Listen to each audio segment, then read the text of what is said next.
আসসালামু আলাইকুম ওয়া রাহমাতুল্লাহ। আবার দ্বিতীয়বার সালাম। আসসালামু আলাইকুম ওয়া রাহমাতুল্লাহ। মাশাআল্লাহ, কেমন আছেন আপনারা? আলহামদুলিল্লাহ, আলহামদুলিল্লাহ রাব্বিল আলামিন, ওয়াসসালাতু ওয়াসসালামু আলা রাসূলিহিল কারীম ওয়া আলা আলিহি ওয়া সাহবিহি ওয়া আহলি বাইতি আজমাইন। দীর্ঘ 1 বছরের অধিক সময় পরে আজ আবার আপনাদের সামনে আমি হাজির হতে পেরে আল্লাহ তাআলার শুকরিয়া আদায় করছি। আলহামদুলিল্লাহ। প্রিয় কুমিল্লাবাসী, এখানেই তো এই ময়দানেই গিয়ে দাঁড়িয়ে বলেছিলাম ইনশাআল্লাহ কুমিল্লা বিভাগ হবে এবং কুমিল্লা নামেই বিভাগ হবে। আমাদের ভাইয়েরা এখানে বলেছেন আমরা যদি সরকার গঠন করি তাইলে এটা করব কিনা। যেহেতু ঘোষণা দিয়েছে এটা আমাদের পবিত্র দায়িত্ব। আল্লাহর ফয়সালা, অন্য কেউ যদি সরকার গঠন করে আমরা এটা করতে বাধ্য করব। হ্যাঁ, 18 কোটি মানুষের দেশ, 4টা বিভাগ ছিল, বেড়ে বেড়ে 8টা হয়েছে, 10টা হবে, 12টা হবে, কোনো সমস্যা নাই, কিন্তু কুমিল্লা বিভাগ বাস্তবায়ন হতে হবে।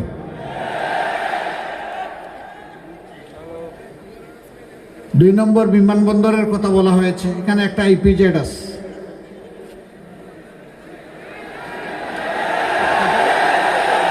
এর সাথে বিমানবন্দরের সম্পর্ক ওতপ্রোতভাবে জড়িত। হাত আছে পা নাই, তার কোনো মানে আছে? হাতও থাকতে হবে, পাও থাকতে হবে, তা না হয় মানুষটা সুস্থ থাকবে। একটা আরেকটা সম্পূরক। ইনশাল্লাহ হবে, তবে শর্ত হচ্ছে বিমানবন্দর চালু হওয়ার পরে কুমিল্লা থেকে ঢাকা আসা যাওয়া বাই রোড কমাইয়া বিমানটাকে বাঁচাইতে হবে। এই শর্ত যদি পূরণ হয় ইনশাল্লাহ হবে। তবে আমি বিশ্বাস করি ইপিজেডকে যদি আন্তর্জাতিক মানে উন্নীত করা যায় তাহলে শুধু দেশি নয়, বিদেশিরাও এখানে ইনশাল্লাহ হুমড়ি খেয়ে পড়বে এবং তারা স্বাভাবিকভাবেই চলাচলের জন্য এয়ার সার্ভিসকে চয়েস করবে। আর অনেক দাবি আপনাদের আছে, সবগুলাই সঙ্গত।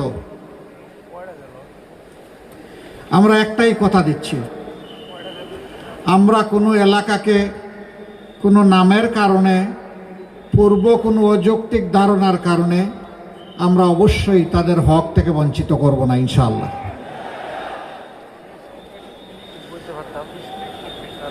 আগে যারা সরকার চালিয়েছেন তাদের অনেক দুঃখ বেদনা ছিল।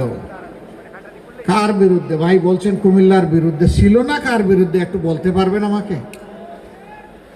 একটা পরিবার, একটা গোষ্ঠী, একটা দলের কিছু মানুষ ছাড়া সারা দেশের জাতির বিরুদ্ধে তারা প্রতিশোধ গ্রহণ করেছে। আমরা ওই প্রতিশোধের রাজনীতিতে নাই। যে প্রতিশোধের রাজনীতি আমাকে কষ্ট দিয়েছে, দেশবাসীকে কষ্ট দিয়েছে, ওই প্রতিশোধের রাজনীতিকে আমরা হারাম মনে করি। রাজনীতি রাজার নীতি নয়, রাজনীতি ইনশাআল্লাহ হবে নীতির রাজ। সুনীতি দিয়ে ইনশাআল্লাহ দেশ পরিচালিত হবে। বলবেন যে আশ্বস্ত হব কিভাবে? সবাই তো বলে, কিন্তু যেই যায় লঙ্কায় সেই হয় রাবণ। আপনারা যে কথা দিয়ে কথা রাখবেন তার প্রমাণ কি? প্রমাণ আছে। 15.5 বছর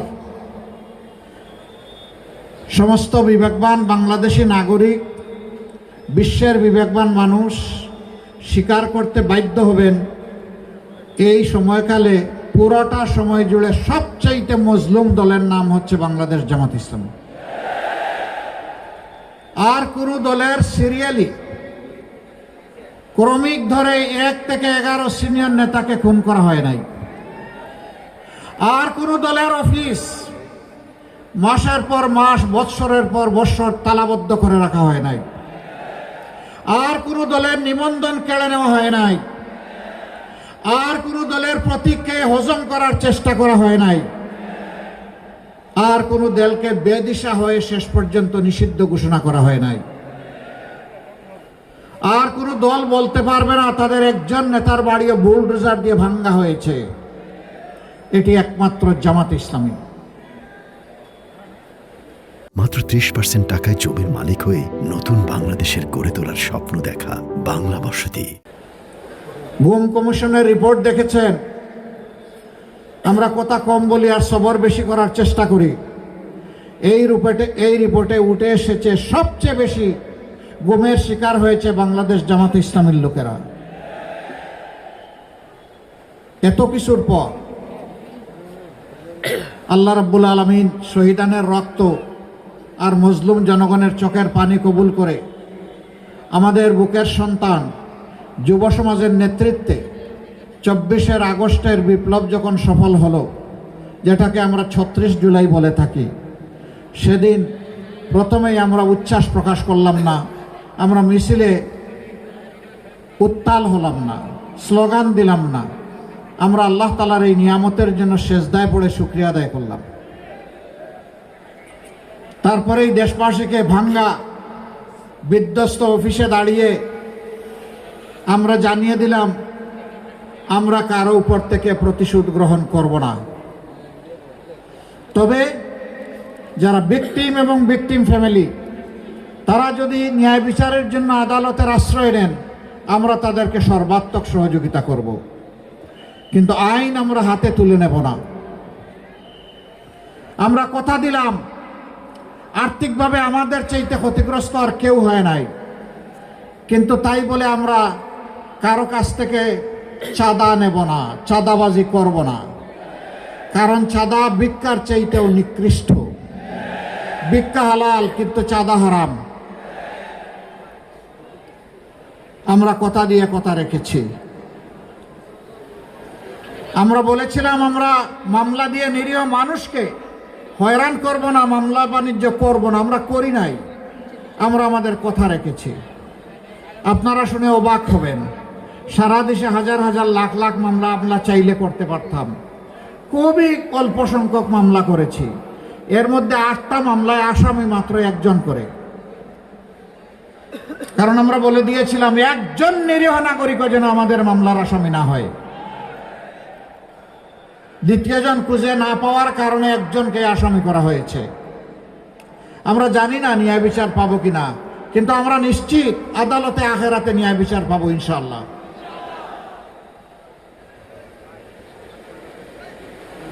আমরা জুলাই পরবর্তী চাঁদাবাজি এবং লুটপাটের রাজনীতি আমরা করি নাই। আমরা কি করেছি? আমরা প্রত্যেকটা শহীদ পরিবারে গিয়ে হাজির হয়েছে, হাজির হয়ে বলেছি আজকে থেকে আমরাও আপনাদের পরিবারের সদস্য। আপনাদের সুখ আমাদের সুখ, আপনাদের দুঃখ আমাদেরও দুঃখ। আমরা সুখ দুঃখ ভাগাভাগি করব। কতগুলা পরিবার এতই নিরীহ নিরুপায়, নুন আনতে পান্তা ফুরায়, রিক্সা শ্রমিক, রিক্সা চালক, গার্মেন্টস শ্রমিক, দিনমজুর, তারা দুনিয়া থেকে বিদায় নিয়েছে ভাই আপনাদের জন্যে, আপনাদের অধিকার আদায় করার জন্যে, দেশবাসীকে মুক্তি দেওয়ার জন্যে, যাদের অবদানের কারণে আজকে এখানে দাঁড়াতে পেরেছি, কথা বলতে পারছি। তাদের পরিবারের কাছে যখন গিয়েছি, চোখের কোনায় পানি দেখি নাই, আমি রক্তের ফুঁটা দেখেছি। মায়ের চোখে, বাবার চোখে, ভাইয়ের চোখে, বোনের চোখে, স্ত্রীর চোখে, অবুজ সন্তানের চোখে। কোন কোন জায়গায় এতিম সন্তানের হাত ধরে তার চপলতার কারণে টেনে নিয়ে গেছে একটা দেয়ালের পাশে গিয়ে বলে এই আমার বাবা। তার মনের মতো করে বাবার ছবি এঁকেছে দেয়ালের মধ্যে। এরপরে আমাকে বলে দাদু আমার বাবা কি ফিরে আসবে? আহারে, এই অবুজ এতিম শিশুর কাছে আমার কি জবাব ছিল? কোনো জবাব দিতে পারি নাই। গুমের শিকার মানুষগুলার কাছে যখন গিয়েছি, তাদের পরিবারের সদস্যদের কাছে, মা জিজ্ঞেস করেছে, বাবা স্বপ্নেও তো এখন আর ছেলেটাকে দেখি না, আমার ছেলেটার কি কোনো খবর আছে? যদি সে মারা গিয়ে থাকে তাহলে তোমরা কি তার কবরটা আমাকে দেখাই দিতে পারবা? আশা ছাড়ছি না তাকে ফিরে পাওয়ার। যদি খবর থাকে আমাকে দাও, যদি আমার ছেলেকে হত্যা করা হয় তার কবরটা দেখিয়ে দাও, অন্তত তার কবরের মাটি ছুঁয়ে একটু চুমু খাবো, নিজেকে সান্ত্বনা দেব। এই মায়ের জন্য আমাদের কি জবাব ছিল আপনারা চিন্তা করেন। দফায় দফায় মামলা দিয়ে মানুষকে নাজেহাল তছনছ করা হয়েছে। এই সব কিছুর পরে জুলাই এসেছিল আল্লাহর নিয়ামত হয়ে। উচিত ছিল মজলুম মানবতার আল্লাহর শুকরিয়া আদায় করা, নিজেকে বদলানো এবং জাতিকে বদলানো। আফসোস, কেউ বদলানোর আকাঙ্ক্ষা নিয়ে এগিয়ে গেল, আর কেউ আগের মতো আবার সেই ফেসিবাদী কায়দায় অপকর্ম শুরু করে দিল। অবশ্য কুমিল্লার মানুষ শিক্ষিত এবং ভালো, এখানে কেউ ছাদাবাটা নেয় না কারো কাছ থেকে।